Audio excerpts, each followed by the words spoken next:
Best case scenario, he gets through training camp to late April or mid-April, completely healthy, ready to go for a postseason run. Individual accolades, he's already racked them up. All-star appearances, MVPs, things of that nature.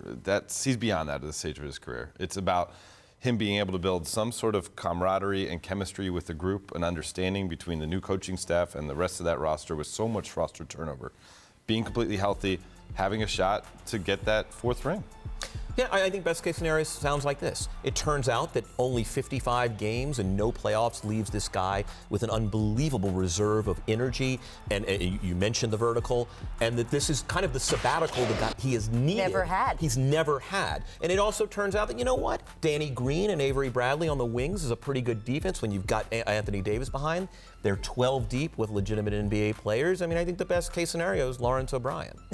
Certainly, I think he would be happy with that. I don't think that's probable, but I think that's certainly well, best that is case. Best case right? scenario. Yeah. What about sort of the mental side of the game too, Dave? Because the way things developed in the locker room last year, not ideal, right? But we both know from watching LeBron over the years, he does learn from these experiences. How do you think he might be a little bit different? And obviously, it's a more veteran mix of players this year. It's a group of guys that he really wanted to be there. I still think that we'll see him take some lessons, though, from last year into this year, right? I think so, too. And there was always the idea with last year that it was a wait and see or a trial approach to it a bit because of the recognition of everyone involved that these young players are kind of auditioning to be the guys to potentially get another contract and stay in the franchise or become a young asset in a trade scenario. Trade bait, I believe, was trade the bait would expression be you were looking for. Another way to say it, but let's not try to liken NBA players to the little guppies that we put on our fishing line. But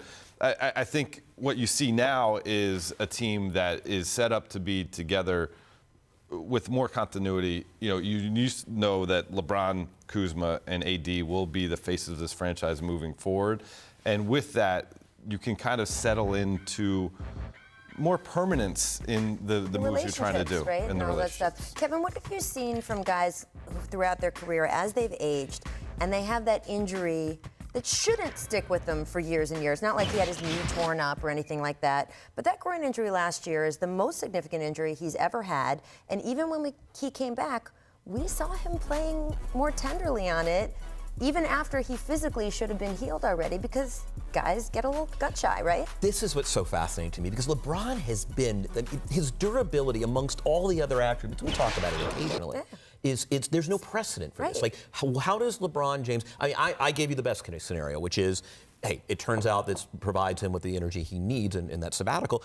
The worst case, and it's not fun to talk about because I think we all want to see great basketball players at their best as long as we can, but is that tentativeness never truly goes away, that you never, once your body betrays you that one time, you never quite get it back. And yeah, it doesn't look like it did last February, but that there is just, because all it takes, that competitive advantage exists in that margin where LeBron's never had to worry about his body. And that's the fear. A source close to LeBron, though, last year, after he came back from the groin, he told me that LeBron's masking a lot out on the court. And I think that was, he still had the stature in the game. They were still in the playoff hunt. He's trying to make sure that he can impact things in any way he possibly can, but he literally couldn't do it the way he could before. Physically. I think with the long layoff and the summer full of rehab, and obviously the mental refresh is just as important as the body, that won't be an issue in terms of him masking. I think you'll see the LeBron of old, at least to start the year. Thanks for watching ESPN on YouTube. For more sports highlights and analysis, be sure to download the ESPN app. And for live streaming sports and premium content, subscribe to ESPN+.